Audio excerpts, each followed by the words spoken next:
We come to Ritual 5, and again, like we did in Nature 5, we begin a 4-presentation square, a month, a moon cycle, and the 5th, 6th, 7th, 8th presentations are the second square.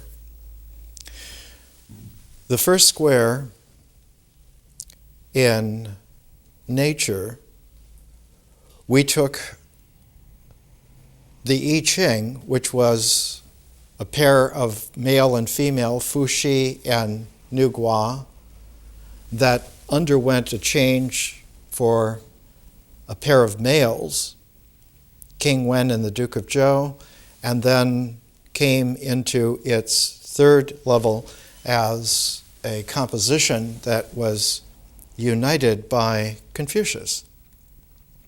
And we paired that with Thoreau. So in nature, we began with a square of 2 masculine, largely masculine examples. And then the second square in nature were 2 women, Jane Goodall and Mary Leakey. Following this kind of concourse in ritual, we began with Confucius, the Analects, and the Egyptian Book of the Dead, which are largely masculine. And now we move in the second square, like we did in nature, to 2 women. And these 2 women are extraordinary women because they lived at the cusp of an enormous change in history. They lived just a generation before Mary Leakey and just 2 generations really before Jane Goodall. But they were the grandmothers of the current generation that Jane Goodall is a part of. And these 2 women are Ruth Benedict, one of the world's greatest anthropologists, and Jessie L. Weston, who was one of the world's greatest discoverers of the way in which ancient rituals were brought into a medieval ethos about 1,000 years ago that underwent a severe change in that the personality of Western-influenced mankind again showed that the ancient Near East ritual pattern was still effective and produced a completely different kind of temperament. What we're looking at is the way in which pairs of exemplars match together in a square of presentations, and that if we get 3 squares of these presentations, we will get a kind of rectangle of 12, which is really 6 times 2, which is really 2 times 3, so that you can understand that there's a geometry to what we're doing. But if we started out by pointing out the geometry, we would never get to the geometry in the right way.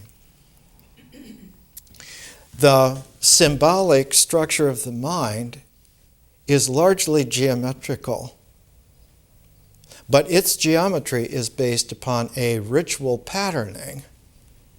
And that ritual patterning is not geometrical, but is cyclical.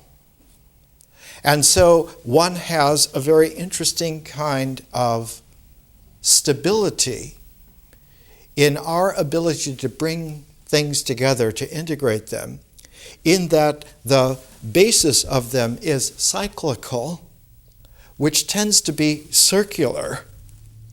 And what is built out of that tends to be geometrical, which is largely shapes not just circle, but squares and triangles as well. So that our whole sense of bringing something together has two different kinds of integral. And in order to work them together, it's like the old children's thing of patting your head and rubbing your tummy at the same time. It's two different kinds of motions and actions, and it becomes understandable because both the ritual cycles and the symbolic geometry have symmetry. The symmetry of the cycle is chiral. It's right-handed or left-handed in its spin, in its direction. And so gains a stability by a posture which is able to go both ways equally at the same time, and we call this balance. The geometry carries a different quality, as we will see when we get to symbolic thought, when we get to symbols. What our learning is doing is bringing us patiently in a recalibration, a massive recalibration on almost every conceivable level and every conceivable way, to pull us through a transform that started about 4 generations ago. And the two women that we're taking were right at the vanguard of the way in which something so enormous was happening that mankind has probably irrevocably begun to change his species. That what was Homo sapiens for 150,000 years looks like it is changing its species to Homo sapiens stellaris, to a species that lives in a whole star system and not on a world, lives in a plurality of worlds rather than on one world, or in one kingdom, or in one nation, or in one empire, that the oneness is severely hindering the emergence of the qualities and the insights of the new kind of species which we are evolving to rapidly. And that while evolution takes a long time on initial phases, what we saw in nature is that evolution has moments where, in a punctuated equilibria, all of a sudden, in one generation, or in 2 generations or 3 at the most, you have a sea change and you have new species that emerge, and they emerge with all of the qualities of wholeness. They don't emerge as chimeras, part this and part that, but they emerge whole. But it takes a while for a new species to establish itself. And we saw with the evolution of man from Mary Leakey, going back about 7 million years now in cognate species. And we saw from Jane Goodall, going back to the origins of primates 70 million years ago. And then we saw with macroevolution that when you are able to look back, say, 500 million years ago, and then with the discovery of the double helix, of being able to look back at the origins of DNA life that go back to the RNA world of pre-bacterial elements, one goes back billions of years. And as you do this, the ability to understand the cycles of nature becomes more and more like a concentric cycle within cycle within cycle, and it is like a dynamic target. And this dynamic target has a very peculiar quality. At certain nodes, all the way through, there is a break in the equilibrium. There is a break in the balance where nature leaps forth and has the ability to emerge a new species, a new kind of organism all of a sudden. This has speeded up, and we now are in the fourth generation of what evidently is an emergence of star system man, who is at home in a plurality of worlds.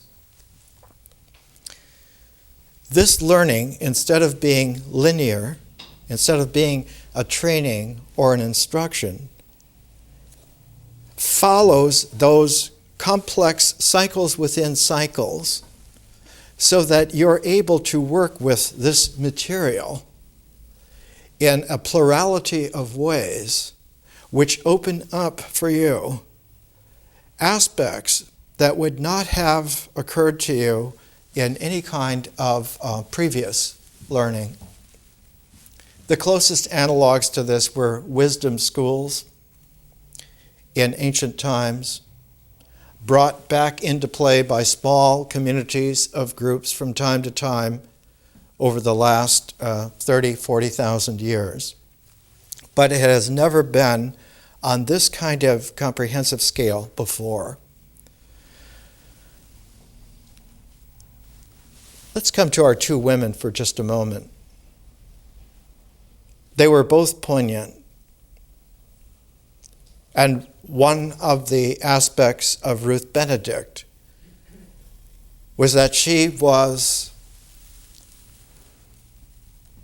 thrown into a very peculiar kind of a life. She was born in New York City in 1887, and about a year and a half later, her sister Marjorie was born, and then the father died.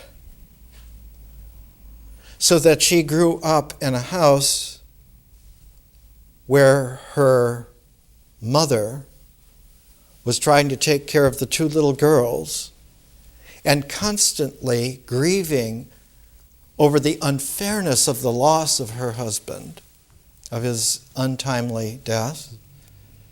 And so she grew up in a household that not only just had her mother, but very often had grandparents or had sisters of her mother, and she had her own sister. And so Ruth Benedict grew up in an atmosphere of constant negativity that was only mitigated because it was distributed among a number of women living together, working together.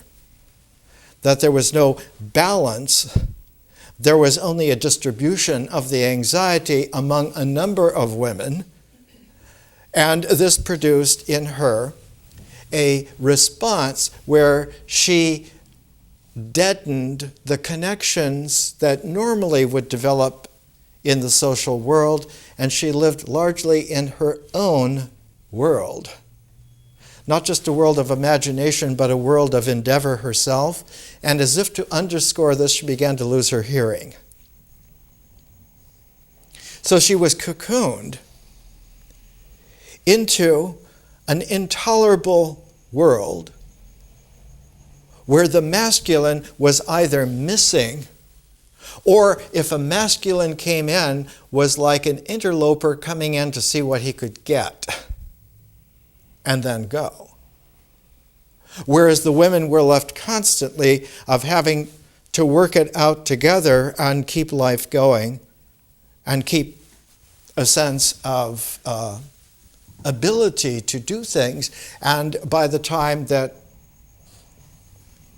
it was discovered that Ruth Benedict, her maiden name was Fulton, that her basic quality was that of a reclusive poet. and all her life she wrote poetry. One of the poignant poems that she wrote, just to give you an example, I think it is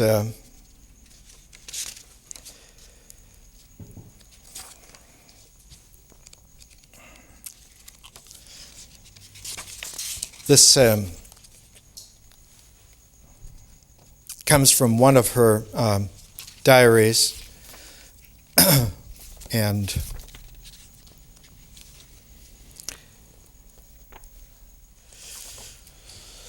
this was written in 1923. We'll have no crumb in common in all our days.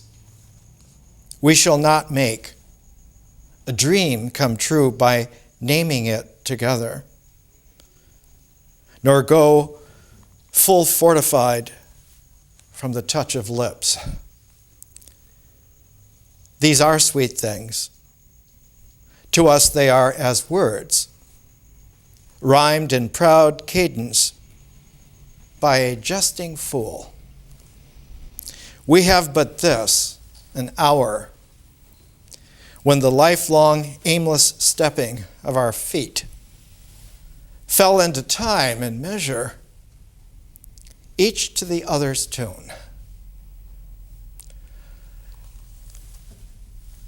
This highly sensitive woman, because of her evident intelligence and because of family connections, was put with her sister into special prep schools, and then they were put into Vassar College. And they were put into Vassar College right about the time that the women's suffrage movement in the United States was beginning to gain steam, where women were going to be able to vote. The states were still having referendums on whether women should vote or not. 3 women stood out for the young poetess Ruth Fulton, who became Ruth Benedict.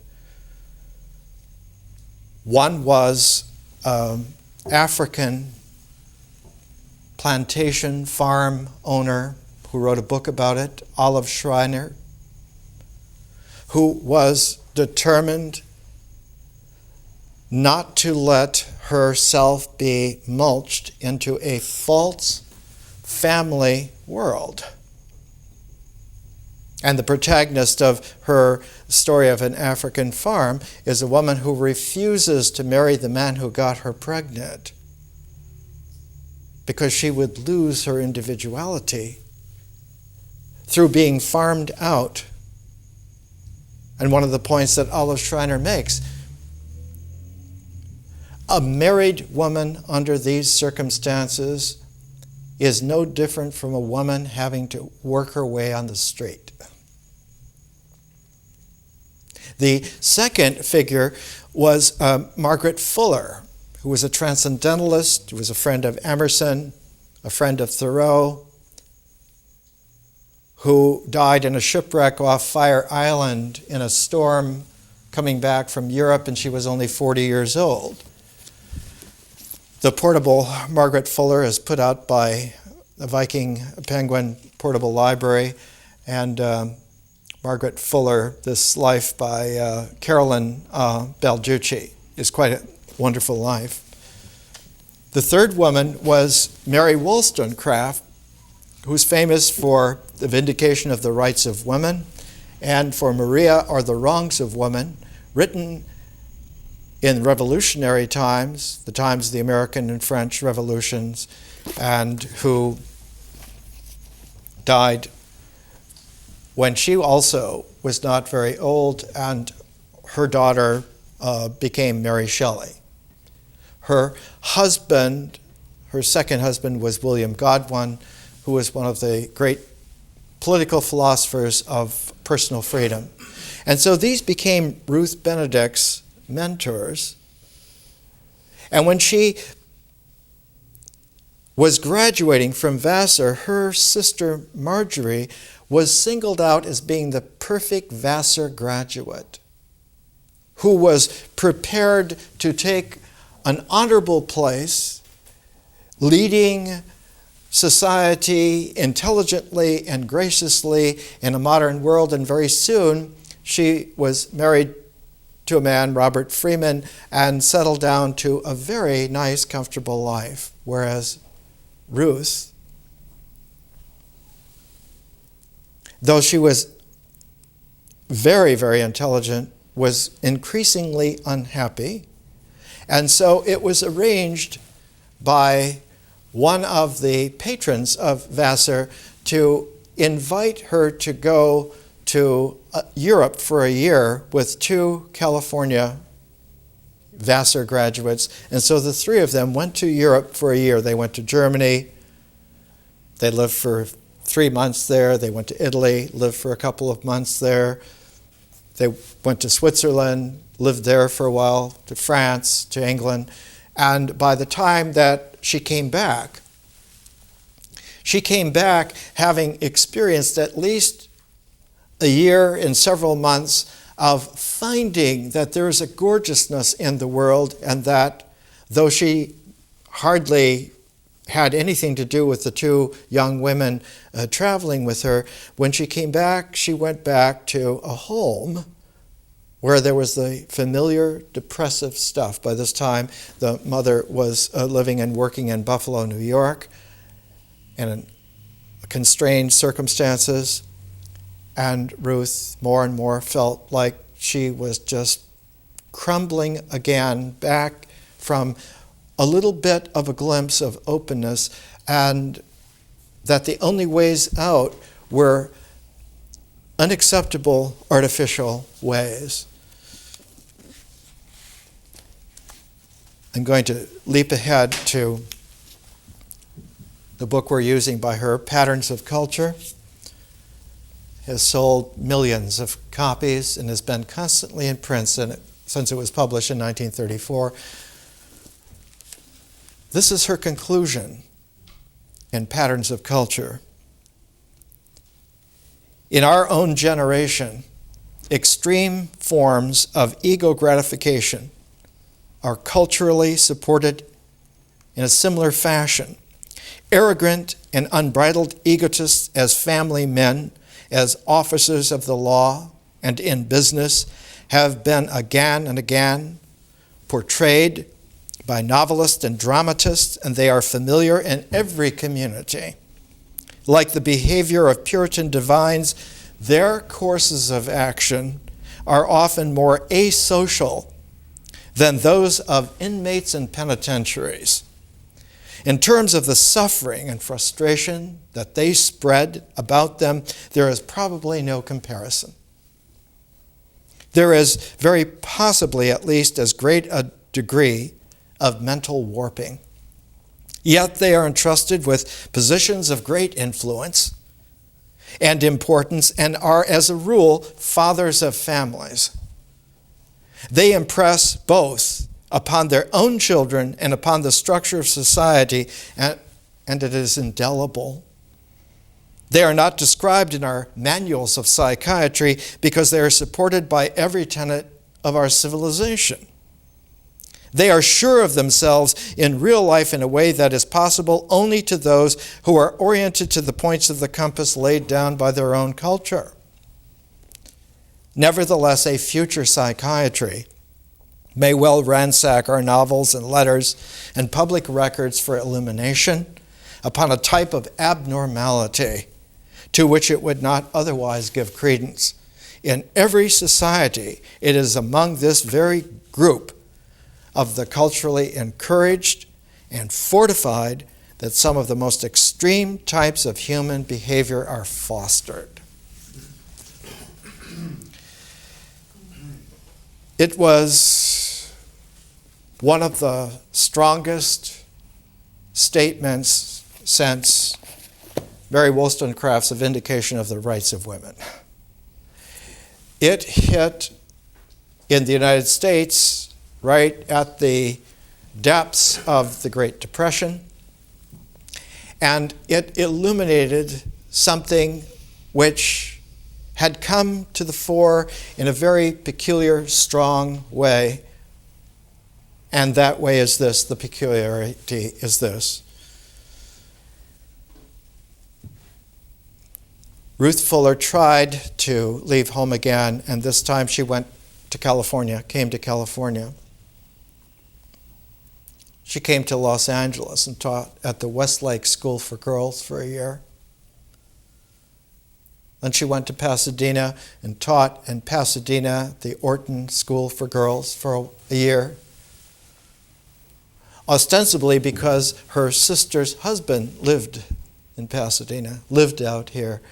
And each time she did, she saw the girls under her care being massively mulched to fit the patterns that the successful sister had exemplified and that she herself could not live by and finally dared not even try to teach. And as if there were some kind of eerie, odd, paradoxical lure, she was pursued by a man named Stanley Benedict, who was in his own right a very nice man, but extremely recognizable as a type. Stanley Benedict's father was a professor of philosophy and psychology at the University of Cincinnati. And Benedict himself got interested in chemistry, and he became one of the really early researchers in physical chemistry, now called biochemistry, dealing with cancer. And his personality was all geared beautifully to taking over the management of people's health because they have cancer and working with them to try to find cures. And this gave him the largesse of controlling their lives for the betterment of themselves, which he himself then was the controller. He convinced Ruth Benedict that she had not done very well for herself in managing her life, but she had plenty of talent, and they had a lot of intellectual things to share, and if she would give her life over to his control, she would do rather well and would move back to New York City, which she did. And when she was there, it occurred to her more and more that she had ostensibly a life that was now worthwhile, and increasingly she felt empty and vacuous inside. And so on a whim, to just try to find something to do, she took an anthropology course at Barnard College, Columbia, and she took it from Elsie Clews Parsons. And Elsie Clews Parsons was an extraordinary kind of anthropologist, because before she was an anthropologist, she was one of the most outspoken feminists of her day on the sociological level. In 1913, she brought out a book called The Old-Fashioned Woman, subentitled Primitive Fancies About the Sex. And the following year, she brought out a book in 1914, Fear and Conventionality, right at the beginning of World War I. Then the following year, she brought out a book called Social Freedom, a study of the conflict between social classifications and personality. And to top it off, the very next year, she brought out a book called Social Rule, a study of the will to power, which is a Nietzschean phrase, the will to power. Then Elsie Clews Parsons discovered the leaping new cultural anthropology that for about 2 generations already had accrued some of the most penetrating studies of human nature ever done, and that most of the great practitioners in this were women associated with a man that they all called Papa Franz Boas.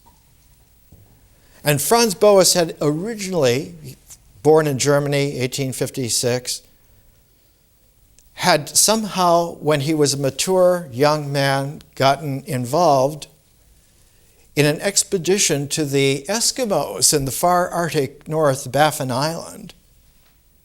And when he got there, he realized that nobody knew anything about the Eskimos, and so he began finding out. He began having questions and researches, and his book on the Central Eskimo was one of the first cultural anthropological monographs ever done. And then he realized that the New World, North America, was really the place to be to study the primordial nature of man, not primitive people, but primordial peoples. And so he became ensconced at Columbia in New York City, but his area of speciality was the Quakkanoodle Indians on Vancouver Island in British Columbia on the other side of the continent.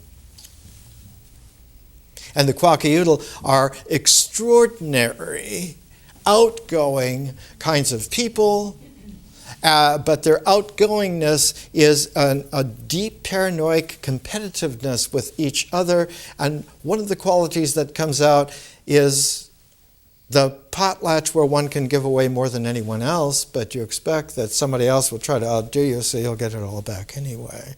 But it's under the aegis of this explosive, extrovertive competitiveness. And the Quakkanoodle would become one of three cultures that are brought together, not just compared, but put into a three-pronged, three-part propeller, where Ruth Benedict is showing that there is no culture that is real at all by themselves. That any culture taken by itself will be a source increasingly of a kind of a skew, because the patterns of that isolated culture will implode and will eventually stylize the emotional temperament of one's expectations for experience, of the images and the feelings, and show up in the language, and that the ritual patterns upon which this is built lay the groundwork for the kind of mind that will symbolize all this. And what happens is that isolated cultures, no matter what, will have this kind of implosion to a certain kind of style, and that to her, the style that was developed by the modern Western European American culture, she writes, social thinking at the present time has no more important task before it than that of taking adequate account of cultural relativity. In the fields of both sociology and psychology, the implications are fundamental. And modern thought about contacts of peoples and about our changing standards is greatly in need of sane and scientific direction.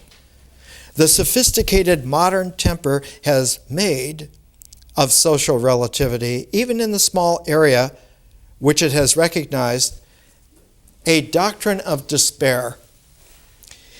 It has pointed out its incongruity with the orthodox dreams of permanence and ideality, with the individual's illusions of autonomy.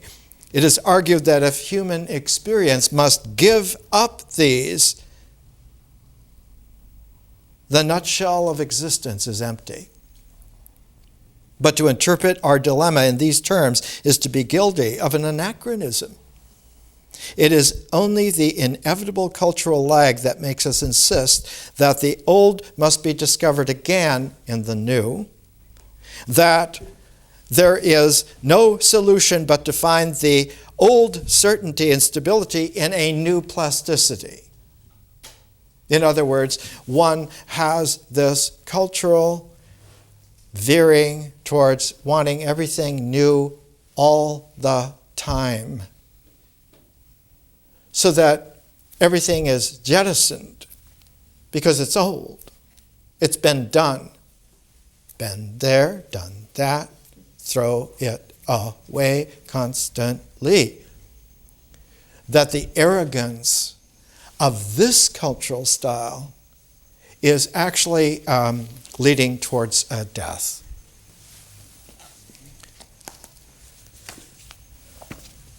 One of the most poignant influences at this time was the coming out of the poetry of Amy Lowell, who was of the patrician Lowell families from Massachusetts. Her family home, which she inherited, Seven Oaks, is one of the great mansions of aristocratic American Boston Brahmin families. Two of her brothers, one Abbott Lowell, became the president of Harvard, and another, Percival Lowell, became the great founder of the Lowell Observatory in Flagstaff, Arizona, and was the mastermind for the discovery that Mars probably has life. One of her poems is called Patterns. I walked down the garden paths, and all the daffodils are blowing, and the bright blue squills. I walked down the patterned garden paths in my stiff brocaded gown, with my powdered hair and jeweled fan. I too am a rare pattern as I wander down the garden paths. My dress is richly figured, and the train makes a pink and silver stain on the gravel, and the thrift of the borders just a plate of current fashion, tripping by in high-heeled ribboned shoes, not a softness anywhere about me, only whalebone and brocade, and I sink on a seat in the shade of a lime tree, for my passion wars against the stiff brocade. The daffodils and squills flutter in the breeze as they please, and I weep. For the lime tree is in blossom, and one small flower has dropped upon my bosom.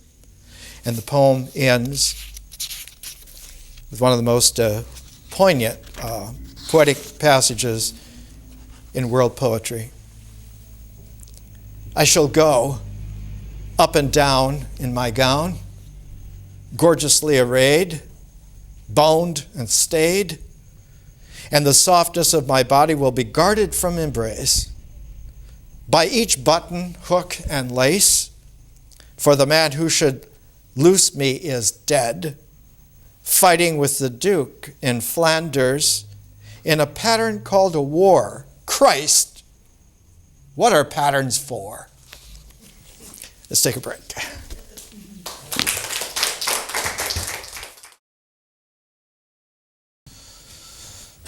Let's come back to Ruth Benedict for just a moment in a poetic mode.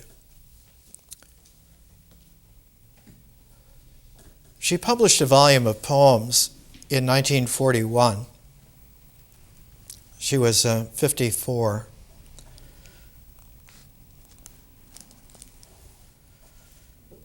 It's called But the Son of Man, with an ellipse. But the Son of Man. It runs like this. Foxes have holes, and in the wintry weather save themselves, warm at price of breath and bone, playing to shorten strength a shortened tether, taking to breast a stone. Their light feet trance, their blood become as earthy as sodden marshes when the flood is gone. They sleep not knowing bereavement, content, worthy, the ecstasy withdrawn. So at the winter of the blood, we straighten out our limbs to quiet, crying flesh to find oblivion, as foxes sun forsaken, deaf and dumb and blind.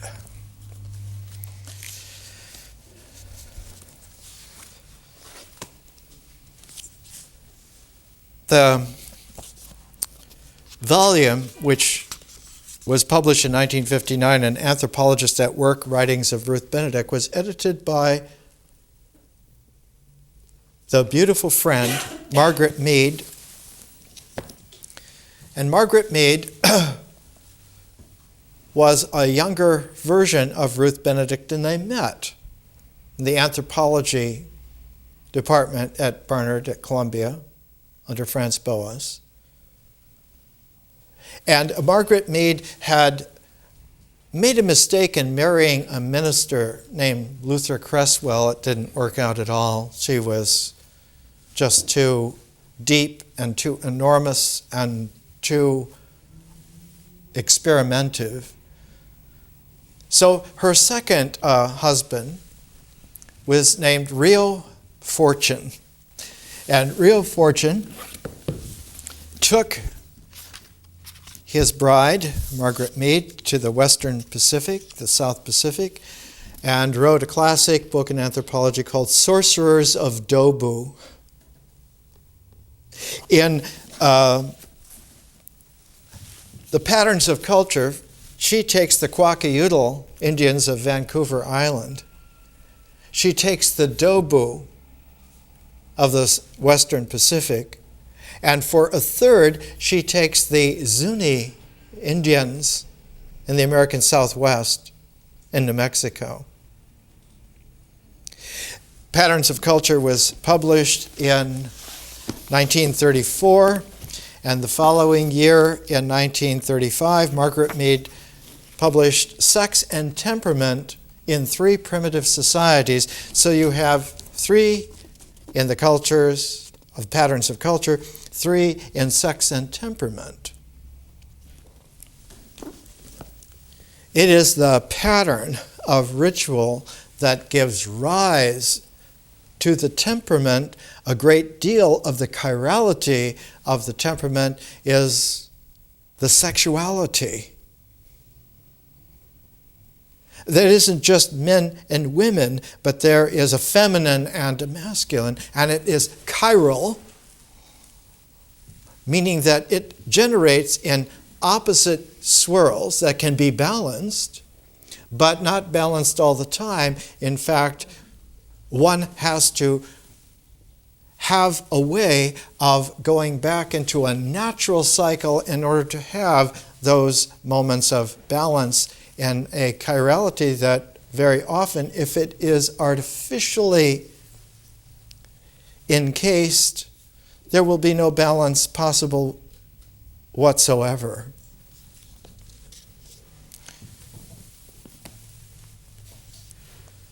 About the same time that Ruth Benedict was studying the great Zuni tribe, her monograph was also published by Columbia University Press, 2 big blue volumes in 1935, but the work was done in 1922, 1923. She had gone, as we were saying earlier, she had gone to Columbia just to take a course in anthropology. She took it from Elsie Clues Parsons. And one of Parsons' most famous studies is of the Pueblo Indian religion, published in 2 volumes by the University of Chicago Press. So Ruth Benedict fits into the Elsie Clues Parsons way of understanding what Papa Franz was all about. That one has to go and live with those people in their way so that you tune yourself to how they are. It's like an ancient wisdom way of raising babies. If you make a spirit resonance contact with a baby, so that that baby is literally enfolded into the natural resonance that you have, as your life works out, the experience of that child will be in tune with your experience. The way that you do experience, they will not be the same, but they'll be in tune with it. One of the reasons that Ruth Benedict went to the Zuni was that Elsie Clues Parsons was understanding that the great Pueblo cultural achievement was massive and one of the most sophisticated in the world. But the Zuni were just one part of the Pueblos. They included the Hopi, the Careys, the Tiwa, several other tribes, so that the work of Elsie Clues Parsons was for this enormity of the Pueblo nation.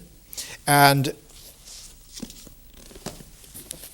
Ruth Benedict focused on the Zuni because she said, what is interesting is that most of the other tribes in North America have had their traditions truncated, whereas the Zuni are still active.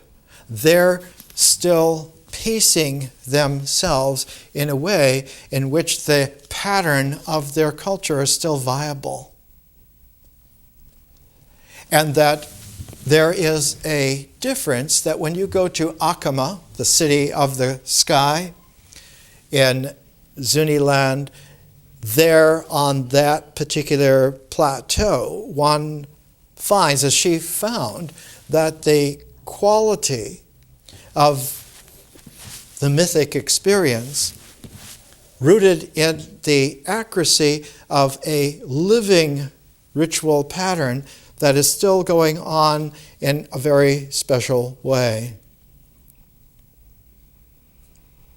They are strict about keeping the ritual lineaments, but they are open to letting a new kind of relationality happen. Whereas the Dobu have a completely opposite tack to the Quakkanoodle. And one finds this immediately in the architecture of those two cultures. When you go to the Quakkanoodle houses on Vancouver Island, they're largely squares, post and beam squares. And they might be immense, like 30 feet, 35 feet square. And inside the square, there will be, in the center, a square dug out, and that earth piled up. And this might be carried over several times, so that inside of a Quakkanoodle house, one will have squares within squares, like terraces going deeper and deeper, so at the center of the house, maybe sometimes as much as 10 levels below where you would come in off the ground. And in this beautiful arrangement, there is constantly that the center of the house is deeper and deeper, more confidentially protective. Whereas the Dobu live in huts clustered around the central part of the village, which is the graveyard. And the Dobu are infamous due to the patterns of culture volume because they are the most suspicious tribe in the world. They know that everyone else knows that everyone is out to get everyone else. and has made a whole life based on being able to have rituals of curse and rituals of protection and rituals of confirming the suspicions that everyone has about everyone else. And this, on this volcanic island in the Pacific, is the perfect little prison for this nightmare culture of the Dobu.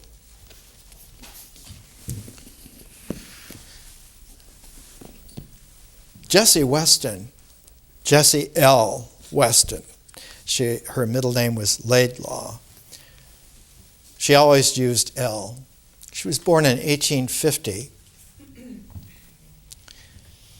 She was the daughter of a father who had married before, and that wife had died, leaving a couple of children. So he married again. And Jessie had a couple of sisters, and those three girls by that second wife died, and so the father married again and had 5 children by a third wife. So she grew up in this large Victorian household where there were 10 children and a father, and the third wife, mother, and servants, and so forth. And she was the only one who never married. She was the only one whose special qualities showed up very early.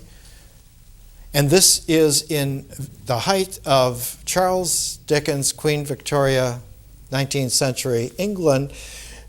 They realized that there wasn't any place for her in the normal schooling, so she was sent, as one would do at the time, she was sent to Europe to have one of the best educations you could have. She was sent to a private college in Germany for a while. Then she was sent to Paris. And in Paris, she discovered that she shared a passion for Wagner's music with publisher and Alfred Nutt, N-U-T-T, and that she was studying under a very famous man in Paris named Gaston Paris. And between Alfred Nutt and Gaston Paris, she acquired the kind of refined and learned individuality, the ability to read many languages, to write exquisitely, and yet the world knew nothing of her. Because when she published her first book, she was over 40 years old. But as someone once said of Jessie L. Weston, she burst like Athena, full grown, from the mind of Zeus. And when she came on the scene, her book concerned the magnificent esoteric structure and quality of Wagner's musical genius that was able to go back and produce not just great music or great lyrics or this wonderful dramatic presentation, but that there were primordial universal patterns to the Wagner operas that were timeless. And that the musical motifs, they're called in Wagnerian music leitmotifs. These leitmotifs are the expression in musical notes and tones of the exact sequence of the way in which the feelings will universally emerge if you do these things, if you do these actions, if you play these notes, if you go through this sequence exactly in this way, this will happen universally. And so the Wagnerian opera was constantly seeded by these special motifs. And there began a Wagner craze, not just for great music, and not just for the fantastic mythologies that were being brought back in together, but the most poignant of all of the Wagner operas. The last one was Percival. And Percival is one of these immense works of genius like Beethoven's Ninth Symphony or Bach's St. Matthew Passion. The Percival by Wagner goes into some of the most primordial mystical qualities of human feeling and images, and the way in which one would speak out of this, because the opera by this time had refined itself, not just through the Ring cycle, but about 10 really great operas beginning with Lohengrin and Tannhauser. But Percival is like the perfect opera to show how the patterns of ritual come all the way through to the blossoming of the human spirit in not just the individuality, but in the universality of our common universe.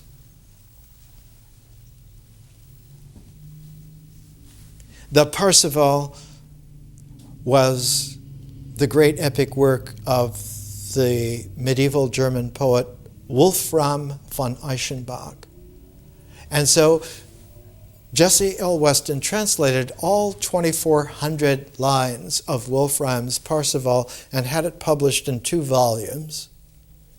And it was magnificent, not just because of her translation, but the way in which she commented on it and what she drew out of it. One understood that here was a woman who was like the peer of Wagner in terms of understanding how ritual is brought through experience into symbols that release vision, that allow for the emergence of a splendid universal spirit.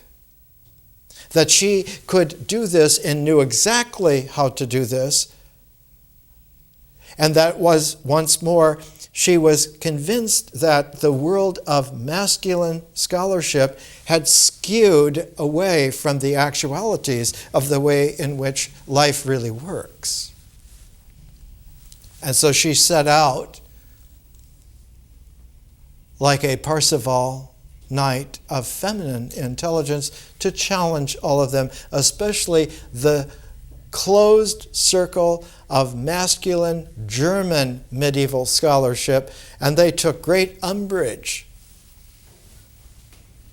Here is a woman in a man's world. Here is an English woman in a German man's world. She's translating our epic person in a way which is completely different and seeing it completely different from us. But the crux of the matter was not Wolfram, but they were convinced that they had worked out that Arthurian cycles and legends were first written by Chrétien de Troyes in the north east of France, about 1165, and Jessie Weston said, no, it goes back much, much, much before that. That these are ritual patterns that go back not just to a deeper medieval, but they go back not even just to a classic locus, but they go back and back and back to the ancient Near East. And that if you want to look for the origins of this, the ritual origins are thousands of years back. And her last great work that she finished was published in 1920, Cambridge University Press. She was 70 years old, From Ritual to Romance, and we're using that. There are several editions of From Ritual to Romance. I think the one easiest to find is the Dover paperback. It's about $6.95. She was the anchor edition of it. You'll probably recognize when you see the film Apocalypse Now. It's based on a lot of Jessie L. Weston's scale of techniques, and you'll find that the character played by Marlon Brando has this edition of From Ritual to Romance on his bedside reading. along with Fraser's Golden Bough. In fact, Jessie L. Weston was one of two colossally great, talented women who dominated this whole era, the other being Jane Ellen Harrison, who when we get to later on in the course, because of the parallels, you'll find that we pair Jane Ellen Harrison in the myth section with the Inanna epic of Ene Duana, because as a matter of fact, all of these ritual cycles first gained their comprehensive civilized art expression in a written form in the time of Ene Duana, which is 4,500 years ago. She is the first to really bring it together. And when we get to the myth phase next, you'll see how the progression of what we are doing in our phases, that each of the pairs have a relationality with the others that keeps complexly building. And by the time we get to having done the nature phase and we get to the ritual phase where we are now, the parallel is not just a parallel simply, but is a very complex ratioing, so that if we take the presentation notes from nature and we read them along with the presentations in ritual, we will be reading the notes on Mary Leakey and Jane Goodall at the same time as we're having the presentation of Jessie L. Weston and Ruth Benedict.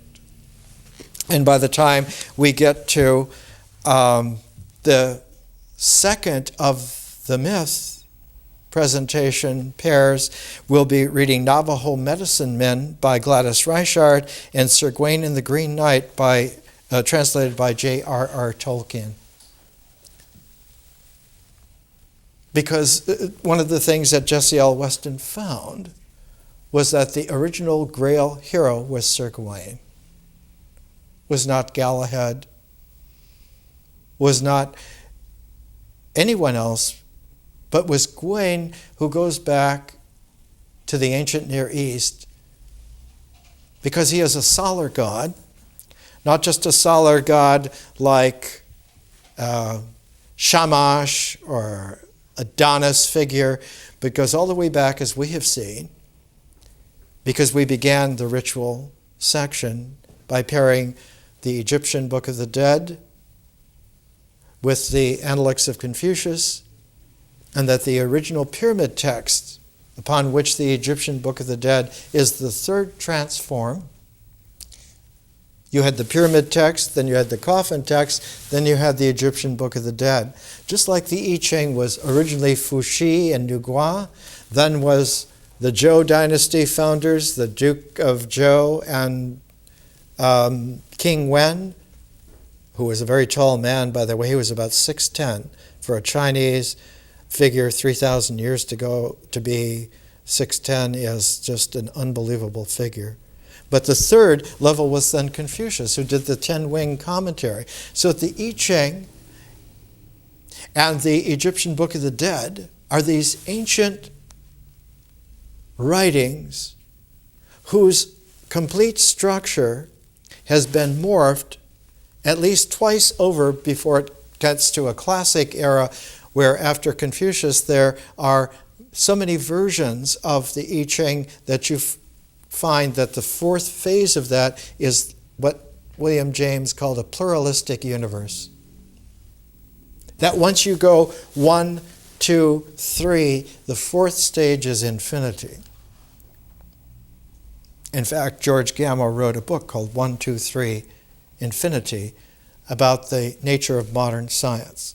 It was a bestseller about the time that Patterns of Culture was brought out in paperback. It was brought out in January 1946. This is Penguin book number 2, P2. This is the second paper bound that they ever published. It is a quality where you find in what we're learning and how we're learning that you can build both the geometry and the trigonometry and the infinite calculus of differential and integral, all on the basis in which we are working. And this is why the presentation always has this kind of poetic, spontaneous mode, is so that you can come back to it again and again at different times in different ways and still have a fertile resource that allows you to come out of this. Jessie L. Weston was lionized in the London of the 1890s, and almost every year she brought out a new fantastic book, and she became a founding member of one of the great women's clubs of London, the Lyceum Club. And she also became one of the star performers at the Folklore Society. And at the Folklore Society, you had people showing up all the time, like W.B. Yeats, or Sir James George Fraser, Gilbert Murray, Jane Ellen Harrison. You had all of a sudden this fantastic group of people that eventually expanded, and you had people like T.S. Eliot and Ezra Pound, and you suddenly had this world-famous coterie of people. And when From Ritual to Romance first came out in 1920, the first person to really develop it in a poetic work of art was T.S. Eliot. He wrote The Wasteland based on it. It is most incredible thing that Jessie L. Weston should have found a way to simply dominate increasingly not only the area of intellectual acumen in the London, which was the center of the British Empire world, which was one of the most conspicuous of all the international cultures that have ever been, but that increasingly she took on not only the German masculine intellectualists, but she took on the British occult masters like A.E. Waite, who became extremely jealous of her. And as long as she was alive, he was careful to nitpick, and only after she was dead he came out with broadsides saying that she was an impossible woman. She really didn't have any occult background and understanding, and how dare she parade herself as if she was really this expert on things. But the figure who really featured her was an occult expert who was intellectually superior to A.E. Waite, and that was G.R.S. Mead. And G.R.S. Mead is one of the great figures of that whole transition from the 19th to the 20th century. He was the last secretary for Madame Blavatsky, but then he broke away from Theosophy because he said the Theosophical Society were all people who were wealthy and who thought that looking at occult things was like an afternoon tea sort of adventure into things, when there was really a deep mysteriousness that was resurfacing on the basis of archaeology and on the basis of anthropology. And Jessie L. Weston was of that group that were the first to take archaeology and anthropology and bring them into a deepening so that one had not just occult doctrines or intellectual academic studies, but now one had a firm basis upon which to get traction, that there were things and things done. The ritual objectivity was the basis of being able to actually detail and tease out of the confusion of the past, the confusion of artificial cultures, of manipulated societies and return human beings back to a primordiality. That one could actually do this, that this was achievable now. At the time that Jesse L. Weston died in 1928, one already found that quantum mechanics was being understood by Heisenberg and Schrödinger, by Wolfgang Pauli and Paul Dirac, Niels Bohr. The Einstein relativity material was being confirmed and developed from there.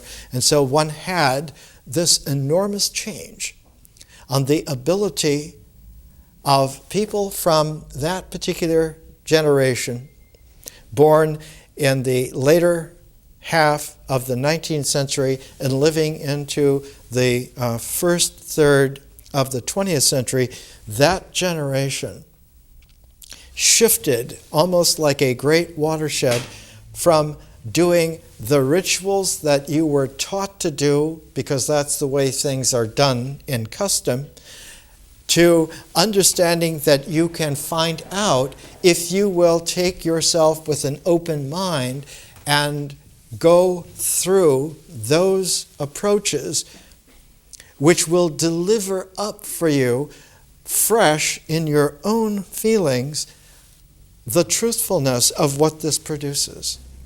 If you will do these steps, you will get the kinesthetic quality of feeling.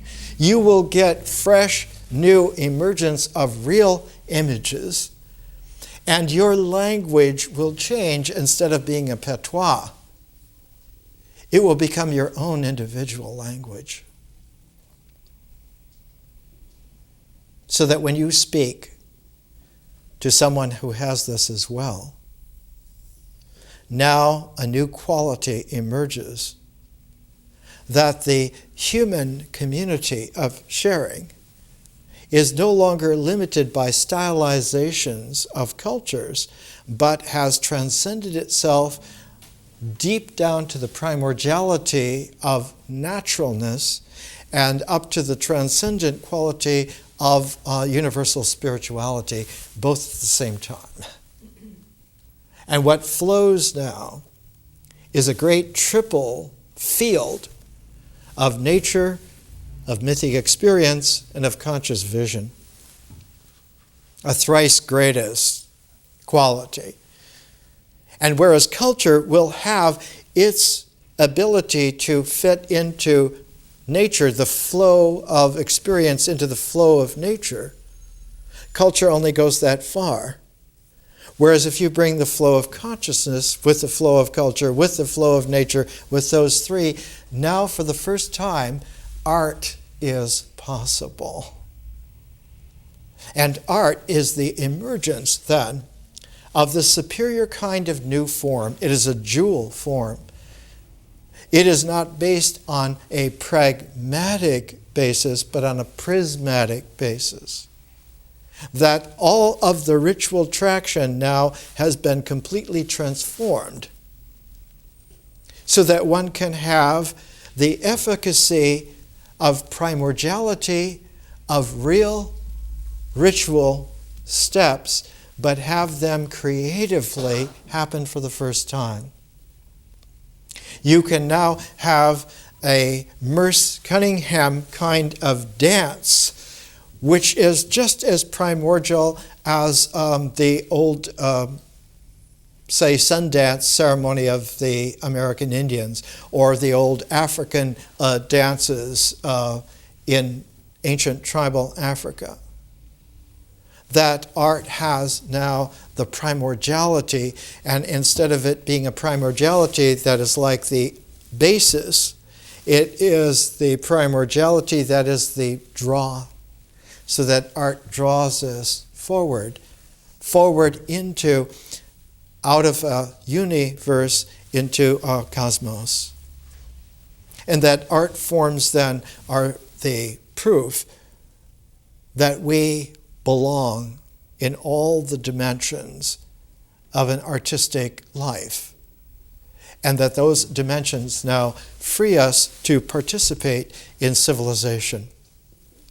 From ritual to romance takes us all the way back to the ancient Near East ritual basis that Jessie L. Weston worked a whole lifetime to show that once you get the ritual pattern in its completeness and you commit yourself for a little while to live by that pattern in doing it, the same quality of images will come out. The same kinesthetic feeling tones will come out.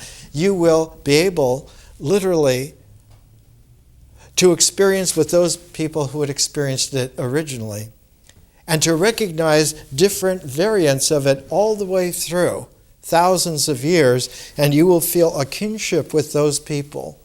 So instead of having a tribe which is geographically limited, one now has a community of people throughout thousands and thousands of years of time, spanning the entire planet. And that what comes out of this, finally, as Ruth Benedict will say in Patterns of Culture, she says right at the beginning, first paragraph, anthropology is the study of human beings as creatures of society. It fastens its attention upon those physical characteristics and industrial techniques whose conventions and values which distinguish one community from all others that belong to a different tradition. And then she goes on to say, anthropology was by definition impossible as long as these distinctions between ourselves and the primitive, ourselves and the barbarian, ourselves and the pagan, held sway over people's minds. It was necessary first to arrive at that degree of sophistication where we no longer set our own belief over against our neighbor as superstition. It was necessary to recognize that those institutions which are based on the same premises, let us say the supernatural, must be considered together our own among the rest. That the contemporary scene that she lived in with everyone else was not a civilization, but it was a culture. It was a culture out of tune with nature. Not only out of tune with nature, but that meant that the experience of that culture had no way of participating naturally at all. And because it had no way to participate naturally at all, the rituals were all false. They were all fictitious. They were all artificial. And that the only way that they could be maintained was for a mind that was paranoid and schizophrenic and completely mad to dream up doctrines that would fit in those kinds of skewed patterns and keep alive the comfort of being in this cultural sinkhole. More and more it occurred as 1934 showed, because the book was published almost a year after the Nazis took over Germany in 1933, under the aegis of the National Socialist Party. One of the works that we use in the ritual section is Lenny Riefenstahl's film of the Nazi gathering in Nuremberg in 1936, the film The Triumph of the Will. It was Nuremberg that received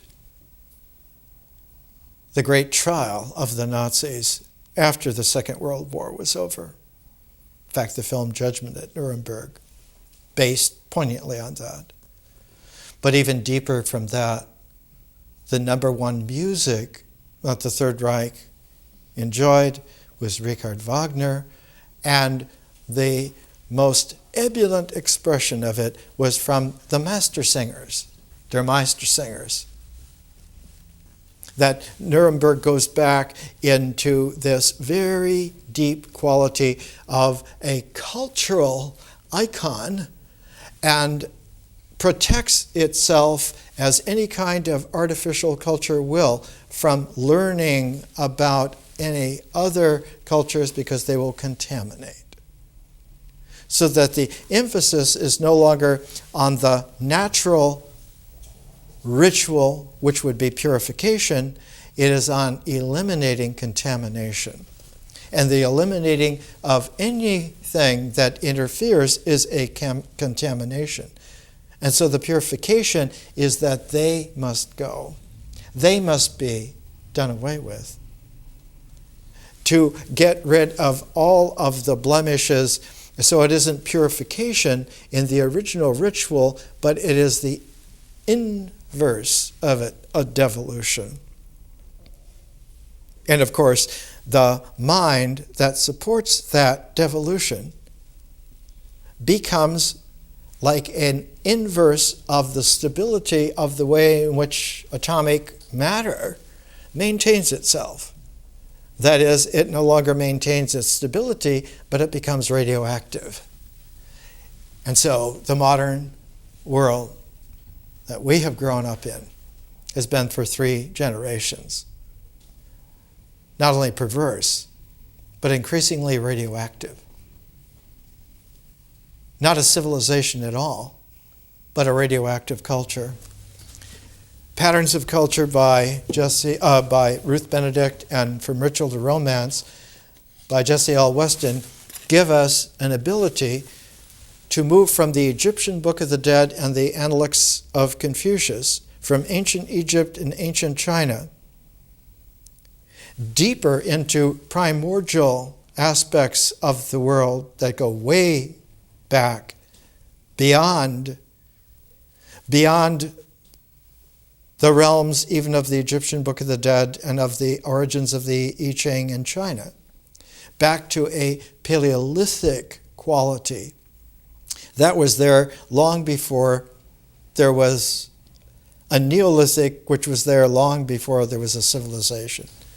And so our strategy here is to, by paired tuning forks, to be able to continue to tune in arrays that finally show us that the piano, which we have tuned with this set of tuning forks, has more than just the 11 octaves that a piano has. If you add them up, there are 6 in each of 8, so that we have a 48 octave instrument to play minimally. The symphony of this education is played on that kind of scale. It is an instrument that is, in terms of its time for performance, 14 times as long as the entire ring cycle of Wagner. So you're dealing with a composition here and a composer who is making a performance that is so complex and long that it takes 2 years to perform. The participation each Saturday is not just a metronome, but it's a part of a primordial cycle of 7s. And when those 7s group together into a quaternary, you have a lunar cycle of 28. And when you pair that into a 12-part series that contains also an 8-interval aspect to it, you get then a solar year. One of the most profound of all ancient monuments is in Ireland, in County Meath. It dates back to 5,200 years ago. It's called Newgrange. And the great Paleolithic temple at Newgrange, built about 3200 BC, has a corridor that goes all the way through to the center. And at the center, at the back, is the altar. The corridor is higher than it has to be, and it is dark all of the year. Only at one moment is it light, because there is a register over the doorway of Newgrange that the midsummer sunrise, the solstice sunrise, will send a shaft of light all the way through and illuminate the altar in a rosy pink color. You would have had to wait the entire year for that one short, minutes-long moment to see that you had prepared everything to receive the light exactly right. It isn't that the light is there all the time, but it is there exactly at the time it is there. And the wisdom of being ritually based in nature is to be ready for that light when it is really there. More next week.